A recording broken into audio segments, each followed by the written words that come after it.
सचित त्याग अचित विवेक उत्तरासंग कर जोड़, कर एकाग्र मन को सारे झंझटों को छोड़।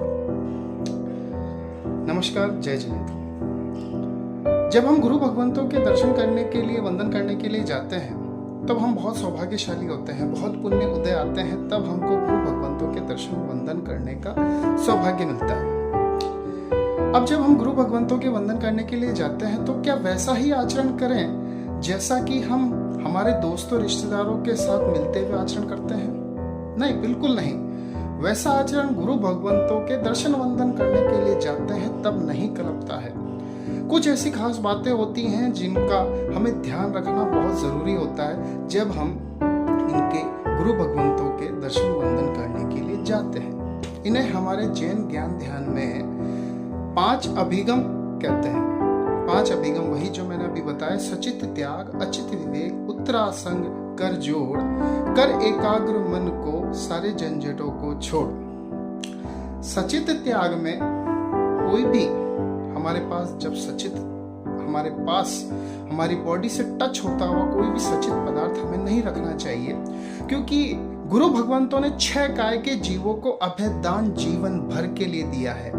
अब हम जब हमारे पास कोई सचित वस्तु होगी तो जब हम गुरु भगवंतों के वंदन करने के लिए जाएंगे तो हमारे निमित्त से कुछ दोष उनको लग सकता है। इसलिए सचित त्याग पूर्ण रूप से करना चाहिए। ये 5 अभिगम है ही इसलिए कि ये विनम्रता का सूचक है, यत्न का प्रतीक है। इसके लिए इसके अंदर सबसे पहला होता है सचित त्याग। सचित त्याग के अंदर बीज वाली मुनक्का, इलायची, छिलके सहित बादाम, पान, फल, फूल, बीज, अनाज, मोबाइल, सेल की घड़ी, सेल की चाबी, नमक जो कि कच्चा होता है, हरी वनस्पति, सचित वनस्पति, हरी सब्जी, इस प्रकार के सभी सचित वस्तुएं जो हमारे पास होती हैं इनका त्याग करना चाहिए। इनको हमारे साथ नहीं रखना चाहिए जब हम भगवंतों के वंदन करते हैं। दूसरा है अचित विवेक।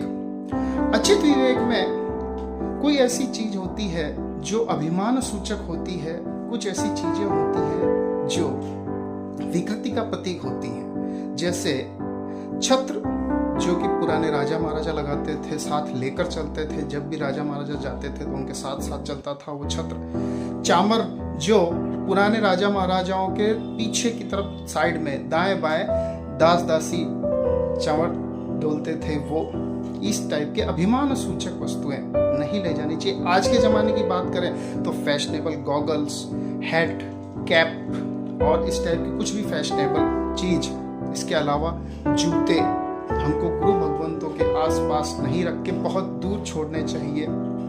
छत्र, चामर, जूते, फैशनेबल हैट, कैप्स, गॉगल्स। और भी एक और विशेष बात है कि आजकल बड़ी एक विकृति चल पड़ी है। जब भी हम गुरु भगवंतों के पास जाते हैं तो देखते हैं कि कुछ लोग ऐसे होते हैं जो बड़े ही फैशनेबल कपड़े पहन के आते हैं, बहुत ज़्यादा मेकअप्स करके आते हैं। ये भी गुरु भगवंतों के पास जाते समय हमें विवेक रखना चाहिए। इन चीज़ों का हमें कुछ भी उपयोग नहीं करना चाहिए। बहुत लोग बिल्कुल फैशनेबल बाल रख के आते हैं, चाहे लेडीज हो चाहे जेंट्स हो, कुछ बहुत ज़्यादा फैशनेबल और आपत्तिजनक कहे तो भी चल सकता है, ऐसा कपड़े पहन कर आते हैं। जब भी हम गुरु भगवंतों के जाएं तो अचित विवेक का ध्यान रखना चाहिए। हमें कपड़े शुद्ध और अच्छे तरीके से पहनने चाहिए ताकि किसी भी प्रकार की किसी को भी कोई भी व्यवधान ना हो। आजकल बड़ी विकृति चल पड़ी है कि कपड़े अच्छे नहीं पहने जाते हैं और गुरु भगवंतों के पास चले जाते हैं। ये गलत है, बिल्कुल गलत है, इसको छोड़ना चाहिए। उत्तरासंग कर जोड़। उत्तरासंग मतलब मुंहपत्ती।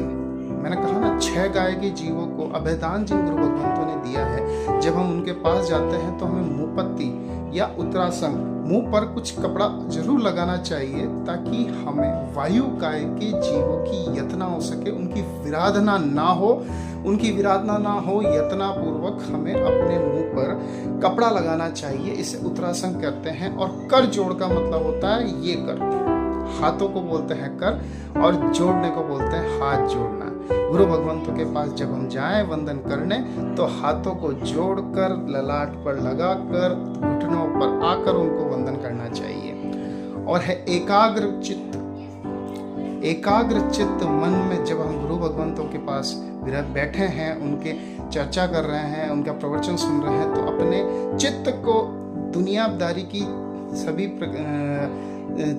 चीज़ों में नहीं भटकाना चाहिए। एकाग्र चित्त होकर गुरु भगवंतों के वचनों को सुनना चाहिए। यही है सचित त्याग अचित विवेक, उतरा संग कर जोड़, कर एकाग्र चित्त को, सारे झंझटों को छोड़, सारे झंझटों को छोड़। जय जिनेंद्र। हम इसी तरह से कुछ छोटे छोटे वीडियो बनाते रहेंगे। आप पसंद आए तो लाइक कीजिए, शेयर कीजिए और सब्सक्राइब कीजिए। जय जिनेंद्र।